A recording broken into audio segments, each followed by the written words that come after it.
नमस्कार. आजचं वर्तमानपत्र म्हणजे इकॉनॉमिक टाइम्स 4 डिसेंबर 2025 समोर ठेवलं की काही गोष्टी एकदम स्पष्ट दिसतात.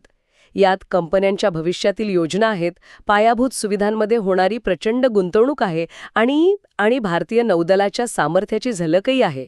आज आपण या बातम्यांमधील महत्त्वाचे मुद्दे आणि त्यांचा आपल्यासाठी काय अर्थ आहे हे सविस्तरपणे जाणून घेणार आहोत. चला तर मग या विश्लेषणाला सुरुवात करूया. नक्कीच. आजच्या बातम्या केवळ वरवरच्या घडामोडी नाहीत. उलट त्या भारताच्या आर्थिक आणि सामरिक दिशेचे संकेत देतात. यात कॉर्पोरेट गव्हर्नन्सपासून त्या आंतरराष्ट्रीय संबंधांपर्यंत अनेक गोष्टी दडलेल्या आहेत. तर मग सुरुवात कॉर्पोरेट जगतापासून करूया. पहिली आणि सर्वात मोठी बातमी आहे कॉर्पोरेट उत्तराधिकार योजनेबद्दल.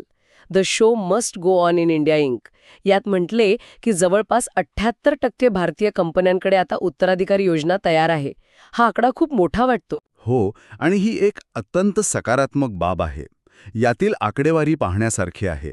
म्हणजे 82% कंपन्यांमध्ये उत्तराधिकारी निवडण्याची एक ठरलेली प्रक्रिया आहे. अच्छा. आणि 66% कंपन्यांनी तर पुढचा उत्तराधिकारी कोण असेल हे ओळखले सुद्धा आहे. म्हणजे तयारी पूर्ण झाली आहे. अगदी.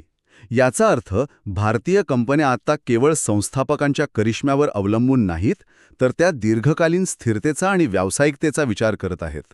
गुंतवणूकदारांसाठी हा एक विश्वासाचा संकेत आहे की नाही? बरोबर.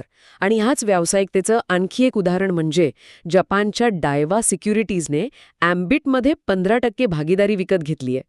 हे केवळ एक साधं मर्जर नाहीये, बरोबर? अजिबात नाही.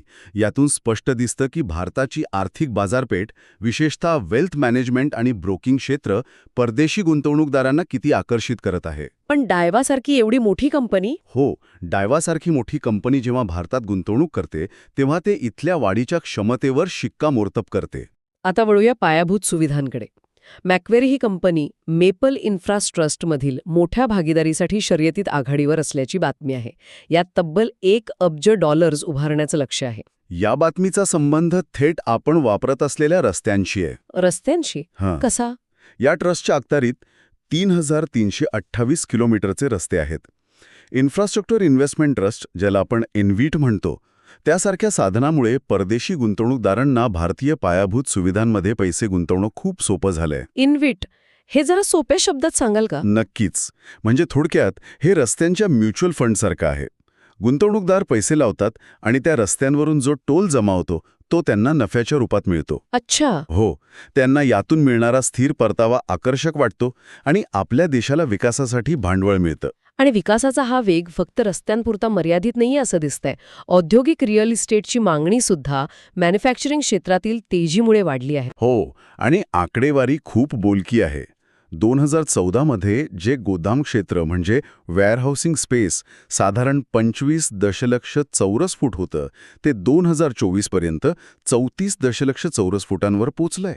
ही वाढ लक्षणीय आहे. ही आकडेवारी म्हणजे मेक इन इंडिया आणि मॅन्युफॅक्चरिंगला चालना देण्याच्या धोरणाचं प्रत्यक्ष प्रतिबिंब आहे.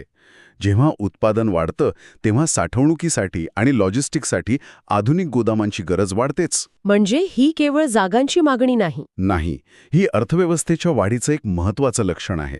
आता एका वेगळ्या क्षेत्राकडे पाहूया. टेलिकॉम कंपन्यांच्या महसुलात थोडी वाढ झाली आहे, पण त्याचवेळी डीटीएच म्हणजे डीटीएच कंपन्यांचे 5% पेक्षा जास्त सदस्य कमी झाले आहेत. हे थोडं विरोधाभासी नाही का वाटत? वरवर पाहता वाटू शकतं, पण यात एक खूप मोठा बदल दडला आहे. टेलिकॉम कंपन्यांची वाढ डेटाच्या वाढत्या वापरामुळे होत आहे. लोक आता मनोरंजनासाठी आणि कामासाठी इंटरनेटवर अधिक अवलंबून आहेत. आणि त्यामुळेच डीटीएच सारख्या पारंपरिक माध्यमांकडून लोक OTT प्लॅटफॉर्मकडे वळत आहेत. अगदी बरोबर. डीटीएच सदस्यांची घटलेली संख्या हेच दर्शवते की मनोरंजनाचं माध्यम बदलत आहे.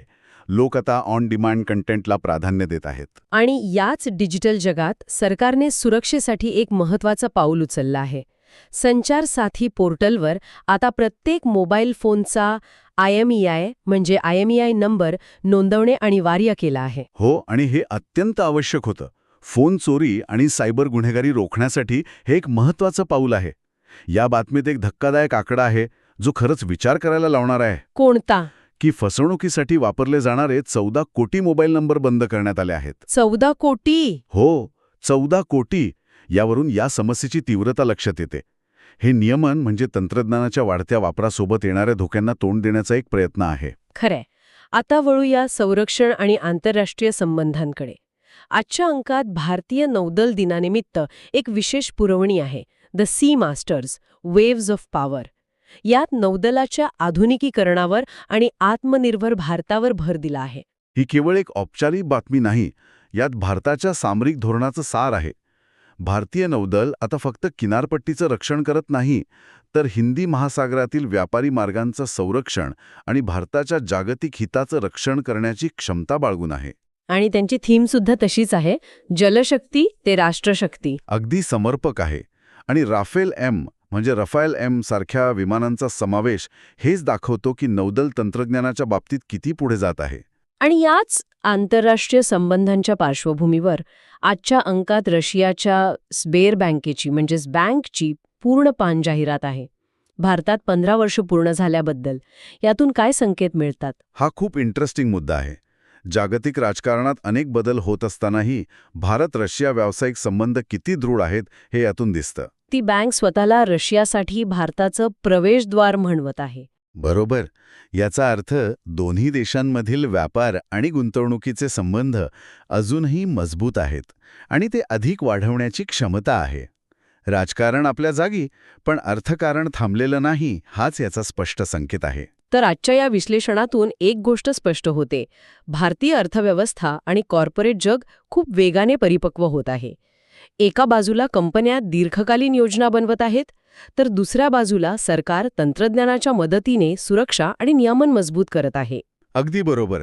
आज आपण पाहिलेल्या बातम्यांमधून एक आत्मविश्वासू भारत दिसतो, जो आत्मनिर्भर होण्यावर भर देत आहे, पण त्याचवेळी जागतिक गुंतवणुकीचं आणि भागीदारीचं स्वागतही करत आहे. विकास, तंत्रज्ञान आणि सामरिक सज्जता या तिन्ही आघाड्यांवर एकाच वेळी काम सुरू आहे. आजच्या या चर्चेतून एक विचार मनात येतो. आपण पाहिलं की एका बाजूला नवे इन्फ्रास्ट्रक्चर आणि हायटेक मॅन्युफॅक्चरिंग वाढत आहे, तर दुसऱ्या बाजूला DTH सारखी जुनी सेवा मागे पडत आहे. विकासाच्या या प्रवासात असे आणखी कोणते उद्योग किंवा कोणत्या सवयी मागे पडतील याचा विचार करायला हवा.